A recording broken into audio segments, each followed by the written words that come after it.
Humanity. Although we've done some very despicable things, we've also done some very beautiful things like art, music, science, Clash of Clans, but never have I been more persuaded that humanity might actually have been a mistake than I am now, after learning about the tragic life of the great Jumbo the elephant, the glorious elephant that inspired Disney's movie Dumbo, and the widespread use of the word jumbo itself. But sadly, in order to talk about this magnificent creature, we will need to dip our toes into the two-faced, twisted world of the 19th century circus, shrouded in lies and mysteries, and one such mystery sadly happened to be Jumbo's very own death.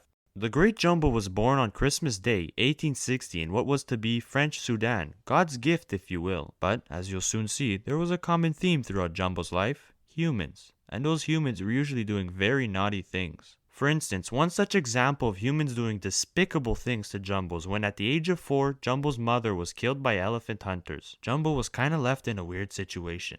What do we do with him now? I don't know, nothing? Well, we can't just leave him here. We did just kill his mom. Oh yeah, true.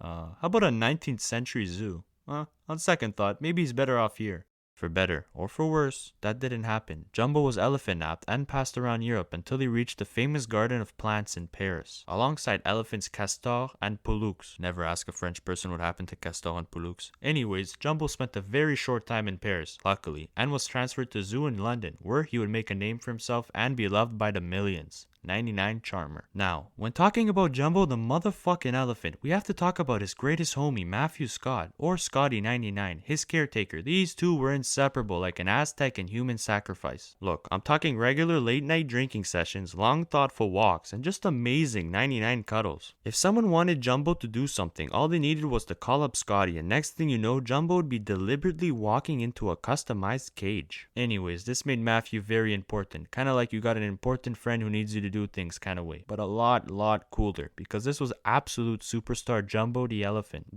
that would eventually be seen by around 10 million people and give rides to a young Teddy Roosevelt, Winston Churchill, and even allegedly the Queen of England herself. Look, what I'm trying to tell you is that the importance of Jumbo to the whole of Britain was monumental, a jewel to her magnificence. But the superintendent of the zoo, Abraham Bartlett, had other plans. Anyways, it probably also hurt that the French had Jumbo first, but we'll brush that off. Something like that will never happen. Jumbo's here to stay, right, Abraham?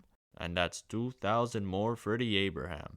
What? As you can imagine, this sparked a national outcry. People were absolutely outraged by this act of treachery. To sell him across the Atlantic, and P.T. Barnum, an American, really? So this raises the obvious question: why would he sell Jumbo if he was so important to Britain? Well, unlike humans, elephants tend to get sexual by the age of 20. 87 horny, which in turn makes them horny bastards, completely uncontrollable. Now, pair that up with a gigantic elephant enclosed in a cage and you got a total recipe for disaster. Pretty much, the only way they could tame him at night was to use pointed hooks, spears, and booze. A lot of booze. I wasn't joking when I said that Scotty and Jumbo were late night drinking buddies. But it's also important to note that the average aroused male elephant peepee can reach the staggering 4 feet in length. Nice.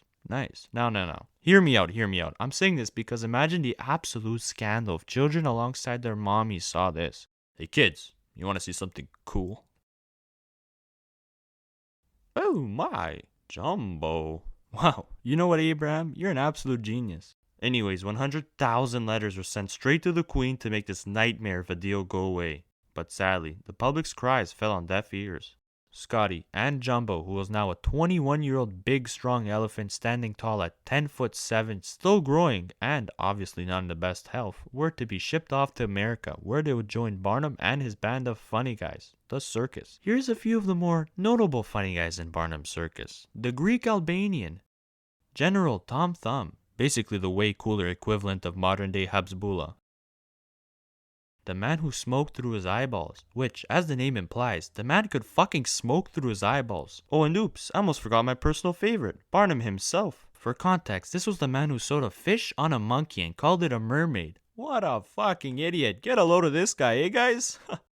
The madman's right. That's a mermaid. Jumbo's arrival to North America was monumental, and Barnum, being the clever businessman and showman he was, basically kind of killed 2 birds with 1 stone. Actually, no, 3 birds with a singular pine cone. Because apparently back in the day, the humble people of New York were quite intimidated by bridges, so Barnum thought of a Sigma male plan. to walk 21 elephants and 17 camels over the newly built Brooklyn Bridge, as thousands of people gathered the streets to see the moving circus and, of course, Jumbo leading the pack. I think it's safe to say the citizens of New York conquered their fears that glorious day. Anyways, everybody was happy. Barnum made his money back in about 3 weeks, so he was happy. Scotty acquired a massive bag, so he was happy. And Jumbo was happy, I hope. Well, for sure the hard concrete on his feet hurt, the pointy spears at night, the excessive late night drinking with Scotty. I would say at this point he was about around the very generous 48 health. But it was quite obvious that that stat was rapidly declining. Now, Jumbo ended up spending a good 3 years in the circus, but it was all too clear to everyone, especially Barnum, that his good days were behind him and his time was soon to come. So Jumbo's death is a real mystery. There's 3 different, let's say, ideas of what happened that horrible night. The generally accepted one, Barnum's, and what I like to call the Great Conspiracy. So the generally accepted one goes something like this. On the night of September 15th, 1885, after a show in St. Thomas, Ontario, Canada, Scotty was escorting Jumbo and a dwarf elephant named Tom Thumb across a train track to their cages. The circus was apparently told there were no trains scheduled that evening. Well, sure enough, a train came storming in, first hitting Tom, smashing him into a ditch, and then going for Jumbo's back legs, forcing his head into the tracks where one of his tusks pierced his brain. The sheer force of Jumbo ended up derailing the train, but the damage was already done. Jumbo laid on the ground and enjoyed his last emotional moments of Scotty.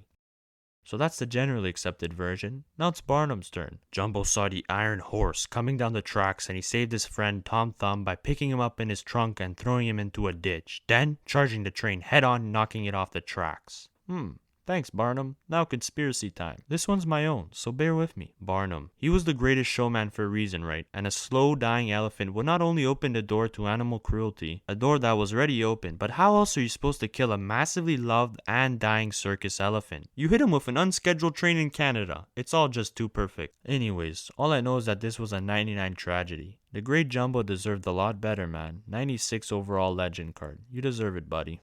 Just like how Jumbo never recovered from his mother's death, Scotty never seemed to fully recover from Jumbo's. Ah, Jumbo the elephant. Although you're quite Jumbo in your physical stature, you'll always remain bigger in our hearts. Jumbo the motherfucking elephant. The stat man certified. Well, maybe humanity was a mistake, but with mistakes come solutions. And I believe that solution will come in the near future. Huh? What? Well, what the fuck does that mean, the stat man? It means...